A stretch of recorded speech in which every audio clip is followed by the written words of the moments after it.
고요한 새벽, 매미 소리 대신 낯선 기상 나팔 소리가 이진우의 잠을 깨웠다. 22살, 역사학도 이진우는 오늘 대한민국 육군훈련병으로 입대한다. 안경 너머로 보이는 흐릿한 풍경은 왠지 모를 불안감을 더했다. 책상 위에 놓인 헤로도토스의 역사 대신 이제는 군복과 군화가 그의 삶을 채울 것이다. 아들, 걱정 마라. 우리 진우, 똑똑하니까 잘 해낼 거야. 어머니의 따뜻한 격려에도 불구하고 진우의 마음은 여전히 무거웠다. 과연 내가 이 험난한 군 생활을 잘 버텨낼 수 있을까? 훈련소에서 낙오라도 하면 어쩌지? 꼬리에 꼬리를 무는 걱정은 좀처럼 가시질 않았다. 논산 훈련소로 향하는 버스 안. 진우는 창밖으로 빠르게 스쳐 지나가는 풍경을 바라보며 깊은 생각에 잠겼다. 낯선 환경, 낯선 사람들, 그리고 앞으로 닥쳐올 훈련들. 마치 고대 그리스의 전장 한가운데 홀로 던져진 병사가 된 기분이었다. 훈련소에 도착하자 진우는 곧바로 현실과 마주했다. 우렁찬 조교의 목소리, 각 잡힌 군복, 그리고 쉴 새 없이 이어지는 훈련들. 모든 것이 낯설고 어렵고 힘들었다. 특히 체력적으로 약한 진우에게는 더욱 가혹하게 느껴졌다. 135번 훈련병, 이진우. 정신 안 차려? 자세 똑바로 해. 조교의 불호령이 떨어질 때마다 진우는 온몸이 굳어버리는 듯했다. 나는 왜 이렇게 약한 걸까? 다른 훈련병들처럼 잘 해내고 싶은데 자책감과 좌절감이 밀려왔다. 그러던 어느 날 진우는 생활관에서 뜻밖의 인물과 마주쳤다. 대학교 동아리 선배였던 최민호였다. 민호는 훈련소 조교가 아닌 이미 자대 배치를 받은 하사였다. 진우야, 너 여기 웬일이야? 여기서 만나다니 진짜 신기하다. 민호는 진우를 보자마자 반갑게 인사를 건넸다. 진우는 민호의 등장에 놀라면서도 한편으로는 왠지 모를 안도감을 느꼈다. 선배님, 저 사실 군 생활이 너무 힘들어요. 제가 잘할 수 있을지 모르겠어요. 진우는 자신도 모르게 속마음을 털어놓았다. 민호는 진우의 어깨를 토닥이며 격려했다. 걱정 마, 진우야. 내가 도와줄게. 군 생활 별거 아니야. 조금만 적응하면 돼. 민호는 진우에게 훈련 요령을 알려주고 힘든 일이 있을 때마다 곁에서 힘이 되어 주었다. 민호의 도움 덕분에 진우는 조금씩 훈련소 생활에 적응해 나갈 수 있었다. 하지만 훈련소 생활은 여전히 만만치 않았다. 특히 사격 훈련은 진우에게 큰 난관이었다. 안경을 쓴 탓에 조준이 쉽지 않았고 총소리에 대한 공포심도 컸다. 135번 훈련병, 이진우. 또 불합격이야? 너 이러다 유급당한다. 조교의 질책에 진우는 고개를 떨궜다. 나는 정말 아무짝에도 쓸모없는 놈인가? 자괴감이 밀려왔다. 그때 민호가 진우에게 다가와 조용히 말했다. 진우야, 너무 걱정하지 마. 내가 너 사격 자세 봐줄게. 그리고 우리 내기 하나 할까? 민호는 진우에게 특별 사격 훈련을 제안했다. 그리고 진우가 사격 훈련에 합격하면 자신이 특별한 선물을 주겠다고 약속했다. 진우는 민호의 제안에 솔깃했다. 그래, 어차피 이대로 포기할 수는 없어. 한번 해보자. 진우는 민호의 지도 아래 밤낮으로 사격 연습에 매달렸다. 그리고 마침내 진우는 사격 훈련에 합격했다. 민호는 약속대로 진우에게 특별한 선물을 주었다. 바로 최신형 군용 방탄 헬멧이었다. 진우야, 이거 쓰고 훈련 열심히 받아. 그리고 항상 자신감을 가져. 너는 뭐든지 할 수 있어. 민호의 따뜻한 격려는 진우에게 큰 힘이 되었다. 진우는 헬멧을 쓰다듬으며 앞으로 남은 훈련소 생활을 잘 해내겠다고 다짐했다. 훈련소 생활을 무사히 마친 진우는 강원도 최전방의 한 부대로 자대 배치를 받았다. 훈련소와는 비교도 할 수 없을 만큼 엄격한 규율과 긴장감이 감도는 곳이었다. 진우는 다시 한번 불안감에 휩싸였다. 신병, 이진우, 관등성명 똑바로 안 되나? 자대에 도착하자마자 진우는 깐깐해 보이는 선임병에게 호된 신고식을 치렀다. 진우는 잔뜩 긴장한 채 목소리를 높여 관등성명을 댔다. 이병, 이진우. 진우는 생활관에 배정받았다. 낯선 얼굴들 사이에서 진우는 어색하게 자리에 앉았다. 그때 누군가 진우의 어깨를 툭 쳤다. 어이, 신병, 너 혹시 역사학과 아니냐? 돌아보니 앳된 얼굴의 동기였다.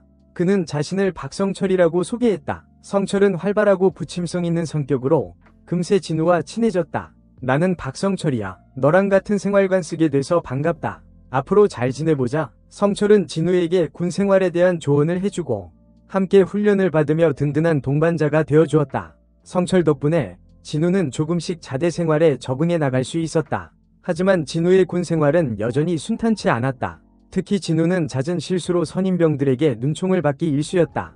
이진우, 너 또 실수했어? 도대체 정신을 어디다 두고 다니는 거야? 선임병들의 질책에 진우는 주눅이 들었다. 나는 왜 이렇게 부족한 걸까? 다른 사람들처럼 잘하고 싶은데. 자책감과 무력감이 밀려왔다. 그러던 어느 날 진우는 부대 내 도서관 정리를 담당하게 되었다. 평소 책을 좋아했던 진우에게는 반가운 임무였다. 진우는 꼼꼼하게 책을 정리하고 분류하며 시간을 보냈다. 그런데 진우가 도서관에서 낯익은 얼굴을 발견했다. 바로 진우가 속한 소대의 소대장 김현식 중위였다. 김현식 중위는 엄격하고 냉철한 이미지로 부대 내에서 저승사자라는 별명으로 불릴 정도였다. 중위님, 여기서 뵙습니다. 진우는 긴장한 채 경례를 붙였다. 김현식 중위는 진우를 빤히 쳐다보더니 뜻밖의 질문을 던졌다. 너 역사학과라고 들었다. 혹시 고조선에 대해 얼마나 아나? 진우는 갑작스러운 질문에 당황했지만 이내 침착하게 자신이 알고 있는 지식을 쏟아냈다. 김현식 중위는 진우의 답변을 주의 깊게 듣더니 만족스러운 표정을 지었다. 제법이군. 앞으로 종종 내게 역사 이야기를 들려주도록. 김현식 중위는 진우에게 특별한 임무를 부여했다. 바로 자신의 개인적인 역사 공부를 돕는 것이었다. 진우는 얼떨떨했지만 기꺼이 임무를 수락했다. 그 후로 진우는 매주 김현식 중위를 만나 역사 이야기를 나누었다. 김현식 중위는 진우의 해박한 지식과 열정적인 태도에 감탄하며 그를 칭찬하고 격려했다. 이진우 이병, 너는 정말 대단한 인재다. 앞으로도 꾸준히 역사 공부를 해나가길 바란다. 김현식 중위의 인정은 진우에게 큰 힘이 되었다. 진우는 자신의 능력을 인정받았다는 사실에 자부심을 느꼈고 군 생활에 대한 자신감도 얻었다. 진우는 김현식 중위의 특별한 배려 덕분에 부대 내에서 역사 선생님으로 통하게 되었다. 다른 병사들도 진우에게 역사에 대한 질문을 하거나 함께 토론을 하는 등 진우는 부대 내에서 인정받는 존재가 되었다. 그러던 어느 날 진우는 생활관에서 또 다른 낯선 얼굴과 마주쳤다. 그는 바로 진우의 맞추임 강대현이었다. 대현은 우람한 체격의 팔뚝에는 화려한 용 문신이 새겨져 있어 첫인상부터 범상치 않은 포스를 풍겼다. 신병 강대현, 잘 부탁드립니다. 대현은 우렁찬 목소리로 경례를 붙였다. 진우는 대현의 강렬한 인상에 압도되어 어색하게 인사를 건넸다. 그래, 잘 지내보자. 진우는 대현이 혹시 과거에 주먹 좀 썼던 인물이 아닐까 하는 불안감에 휩싸였다. 만약 대현에게 잘못 보였다가는 군 생활이 꼬일 수도 있다는 생각이 들었다. 그래서 진우는 최대한 대현과 거리를 두려고 했다. 하지만 시간이 지날수록 진우는 대현에 대한 자신의 생각이 편견이었음을 깨달았다. 대현은 겉보기와는 달리 순수하고 정이 많은 청년이었다. 진우 선임, 혹시 이거 아십니까? 제가 사실 이런 거 모으는 걸 좋아합니다. 어느 날 대현은 진우에게 자신이 아끼는 프라모델을 보여주었다. 정교하게 조립된 로봇 모형은 대현의 강인한 외모와는 전혀 어울리지 않는 취미였다. 진우는 대현의 위외의 모습에 웃음을 터뜨렸다. 그리고 두 사람은 프라모델을 매개로 조금씩 가까워지기 시작했다. 한편 진우는 온라인에서 알게 된 한 여성과 꾸준히 연락을 주고받고 있었다. 그녀의 이름은 한수연. 대현이 SNS에서 우연히 발견한 사진을 보고 진우에게 소개해준 인연이었다. 수연은 매력적인 외모와 솔직한 성격의 소유자였다. 진우는 수연과의 대화를 통해 점점 그녀에게 호감을 느끼게 되었다. 하지만 진우는 자신의 소심한 성격 탓에 쉽게 마음을 표현하지 못했다. 수연씨, 혹시 다음에 휴가 나가면 저랑 만날 수 있을까요? 진우는 수연에게 어렵게 데이트 신청을 했다. 하지만 수연은 왠지 모르게 냉담한 반응을 보였다. 글쎄요, 생각해볼게요. 진우는 수연의 애매한 답변에 실망했다. 역시 나는 안 되는 건가? 자책하며 풀이 죽어 있었다. 그런데 진우에게 예상치 못한 사건이 발생했다. 부대 내에서 작은 오해로 인해 진우와 다른 소대 병사 사이에 시비가 붙은 것이다. 야, 너 이리 와봐.